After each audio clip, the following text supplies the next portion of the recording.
Mes chers frères et sœurs, amis du parvis du Seigneur, paix et bien dans le nom de notre Seigneur Jésus-Christ. Une seule chose, je nous propose aujourd'hui pour notre méditation.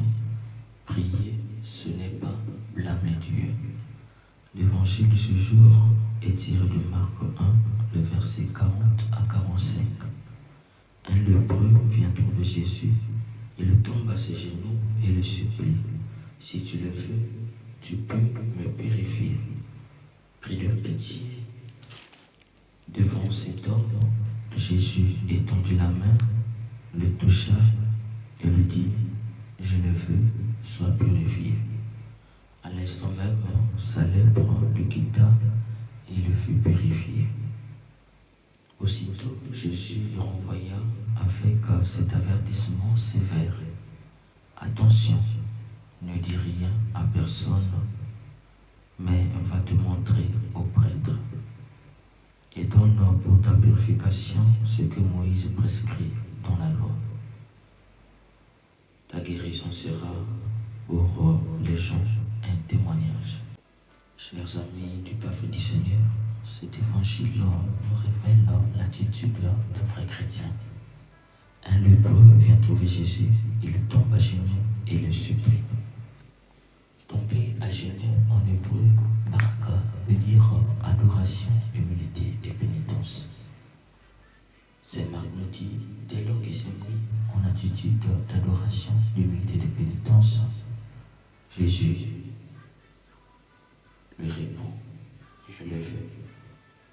Il le touche et aussitôt la lèpre le quitte et il est purifié. Pourquoi il est purifié? Mais c'est parce que la lèpre en hébreu, Zara, est une maladie qui affecte le corps, qui affecte la chair. Et pour les Juifs, c'est une impurité extrême. Qui est atteint de lèpre est atteint d'une impurité extrême. Et il y a deux conséquences dans sa vie. Il est banni du temple, il est banni de la société. Et personne ne peut s'approcher de cet être malade. Et Jésus le regarde et il dit, je le veux. La lèpre le quitte et il est purifié. Il est purifié de quoi? Il est purifié de cette impureté. Il n'est plus un être impur, il devient un être pur. Et Jésus lui dit, attention, ne dis rien à personne. On nous révèle là une fois de plus le secret messianique. Jésus qui ne veut être reconnu comme un Messie qu'à la résurrection. Et Jésus ajoute encore, mais va te montrer au prêtre. Pourquoi aller se montrer au prêtre? C'est parce qu'à cette époque, les prêtres, c'est eux qui authentifiaient la lèpre. Les prêtres, c'est eux qui authentifiaient les guérisons de lèpre. Jésus ajoute encore, et donne pour ta purification ce que Moïse prescrit dans la loi. Ici, Saint Marc nous révèle un Jésus ambivalent. Il est au-dessus de la loi, mais il est aussi inférieur à la loi. Qu'est-ce que c'est à dire? Jésus est au-dessus de la loi, eh bien, il a touché le lépreux. Toucher le lépreux, c'est interdit. Jésus touche le lépreux, il transgresse la loi. Il montre par là qu'il est au-dessus de la loi. Pour Jésus, là où la loi ne favorise pas la vie, eh bien, lui il agit pour montrer que cette loi doit être bannie. Jésus, c'est le législateur par excellence et parfait. Pour Jésus, la loi doit ordonner la vie, la loi doit sanctifier la vie, la loi doit favoriser la vie. Et Jésus, là où la vie est en danger, il ne regarde pas de loi. Il touche le lépreux. Il touche le lépreux. Cela veut dire quoi, Père? Il touche ce qui est interdit. On nous montre que Jésus, il est au-dessus de la loi. Mais en disant, va et fais ce que Moïse demande de faire, on nous révèle l'attitude de Jésus, que lui aussi obéit à la loi. Il n'est pas un hors-la-loi, il respecte la loi de Moïse. Mais s'il dit, va et donne ce que Moïse recommande, cela veut dire quoi? En fait, chez les Juifs, une fois qu'il y a une guérison miraculeuse, le prêtre doit authentifier. Et quand vous partez au temple, vous devez apporter 2 colombes, et ces 2 colombes serviront en sacrifice pour que vous soyez réintégrés dans la société. Et une semaine après, s'il n'y a plus de signes de maladie, eh bien, vous apportez 2 agneaux qui serviront de sacrifice pour que vous soyez réintégrés dans le temple. Jésus lui demande de faire tout cela, d'apporter cela pour que son témoignage soit effectif. que les gens constatent effectivement qu'il a été guéri. Mais ce qui est intéressant ici, chers frères et sœurs, c'est vraiment l'attitude de ce malade, de cet homme qui est atteint de lèpre.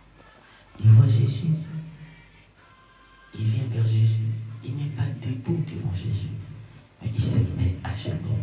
Comme je viens de le dire, se mettre à genoux, en hébreu, arc veut dire quoi? Adoration, humilité et pénitence. Cet homme vient se mettre devant Jésus et il se met à genoux. Se mettre à genoux, c'est pour dire quoi? Il est en attitude d'adoration. Adoration, c'est adore. Cela veut dire quoi? Il reconnaît que sa vie, son existence, il adore à Dieu. Il tire son existence de Dieu. Sa vie vient de Dieu. Son existence vient de Dieu. Donc, adoration, c'est le souffle. Il reconnaît que le souffle de vie vient de Dieu. Donc, il est dans une attitude d'abandon pour dire ma vie, je la tiens de Dieu. Et autre chose aussi, en se mettant à genoux, il révèle par là que c'est un être humble. Parce que baraka, en hébreu, se mettre à genoux veut dire aussi humilité. Humilité, humilitas en latin, veut dire quoi? C'est reconnaître qu'on a été tiré de la terre. Et cet homme devant Jésus, il reconnaît qu'il a été tiré de la terre. Il reconnaît devant Jésus son Dieu, qu'il a été tiré de la terre et que sans Dieu, il ne peut devenir un être humain. Sans Dieu, il ne peut subsister. Sans Dieu, il ne peut rien faire. Il reconnaît que c'est un être de la terre. Et si on le tire de la terre, on ne peut exister que si Dieu nous fait exister. Et on le dit aussi en nous mettant à genoux, en se mettant à genoux, il y a une attitude très forte dans se mettre à genoux, c'est que cet être révèle la pénitence. Se mettre à genoux, c'est un acte de pénitence. Pourquoi la pénitence? Mais c'est reconnaître qu'on est pécheur. C'est devant Jésus, il reconnaît que c'est un pécheur. Il veut dire quoi par là?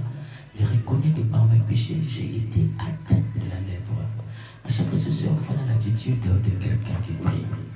Prier, ce n'est pas blâmer Dieu. Prier, c'est adorer Dieu. Prier, c'est être humble. Prier, c'est reconnaître qu'on est pécheur. Prier, c'est reconnaître que sa vie, on la doit à Dieu. Prier, c'est reconnaître qu'on a été tiré de la terre.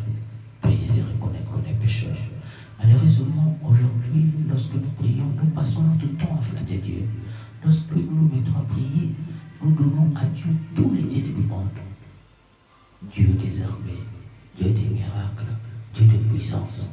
Ce sont des titres de flatterie. On ne flatte pas Dieu, chers frères et sœurs. Il ne faut jamais flatter Dieu dans la prière. Prier, ce n'est pas flatter Dieu. Voilà, c'est le point. Il n'a pas voulu flatter Dieu. Mais son attitude dit grand. Dès lors qu'il se met en adoration, dès lors qu'il se met en situation d'humilité, dès lors qu'il se met en situation de repentance, il reconnaît que Jésus est Dieu. Il dit à son Dieu, si tu veux, tu peux me purifier. Si, il n'oblige pas. Il met la condition, si tu veux.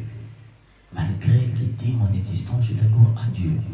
Je suis tiré de la terre, je ne peux subsister sans Dieu. Je reconnais que je suis pécheur, mais il dit si tu veux. Il n'oblige pas. Il passe d'or plutôt, si tu veux. Nous, malheureusement, lorsque nous prions, nous passons notre temps à raconter beaucoup de choses. Et très souvent, nous obligeons Dieu. Nous ne mettons plus la condition dans nos prières. Nous obligeons Dieu à agir, mes frères et sœurs. Et pire, nous blâmons Dieu dans nos prières. Il n'a qu'à voir lorsque nous prions plutôt. Lorsqu'on se met à prier aujourd'hui, on crie comme si Dieu est sourd, on le blâme. Il faut que Dieu agisse. Dieu est souverain, Dieu est libre, c'est pourquoi il nous a créés libres. Et cet homme malade, il reconnaît que Dieu est souverain, il est libre de le guérir, comme il est libre de ne pas le guérir. Voilà la situation de quelqu'un qui veut prier, qui reconnaît que ce qu'il demande à Dieu, il ne peut recevoir que s'il se met en situation de liberté en face de Dieu. La prière, chers frères et sœurs, en latin, précaire, veut dire quoi? Précarité.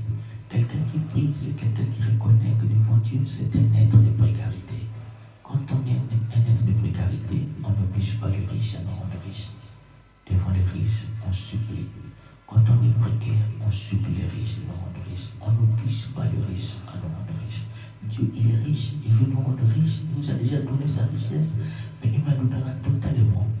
que si nous nous reconnaissons d'abord des êtres de précarité, et si devant lui, nous sommes en attitude des gens qui n'obligent pas, des gens qui ne blâment pas Dieu, des gens qui ne crient pas sur Dieu, mais des gens comme ces lépreux qui sont dans une attitude d'adoration, d'humilité et de pénitence. Chers frères et sœurs, Jésus nous dit, lorsque tu fais prier, rentre dans ta maison et prie ton Dieu en secret. Jésus nous invite à prier Dieu dans le secret, dans une attitude d'adoration, dans une attitude d'humilité, dans une attitude de pénitence. Quiconque est en situation de précarité et demande à Dieu dans une condition, si tu veux, Dieu se laisse toujours toucher. Comme on nous dit ici, Jésus, dès lors qu'il a vu cette attitude, il a entendu sa prière. Regard, compassion, action. Là où c'était interdit de toucher, Jésus a touché. Il avait guéri la belle-mère de Simon-Pierre sans toucher à cette belle-mère. Mais ici, Jésus touche. Pourquoi? Mais parce que l'attitude de ce lépreux et sa prière ont touché Jésus. Je crois fermement que si tu adoptes cette attitude, tes prières seront toujours exaucées. Et si tes prières ne sont pas exaucées, c'est peut-être parce que ta posture de prière n'est pas bonne. Ta posture de prière n'est pas bonne. Et ta prière est une exigence. Tu blâmes Dieu, tu cries sur Dieu. Change cette attitude et adopte l'attitude de lépreux. Tu verras que tes prières seront toujours exaucées. Que l'Esprit Saint nous aide aujourd'hui et demain à avoir une bonne attitude dans la prière. Très souvent, nous sommes incapables de nous mettre à genoux. C'est une attitude, un vrai courant qui nous donne la force d'avoir une belle attitude, une bonne attitude dans la prière et qui nous aide à comprendre que prier, ce n'est pas blâmer Dieu. Et prier, c'est reconnaître qu'on est maître de précarité et que devant Dieu, on ne doit rien obliger, on doit recevoir dans une attitude d'adoration, d'humilité et de pénitence. Que l'Esprit Saint nous aide.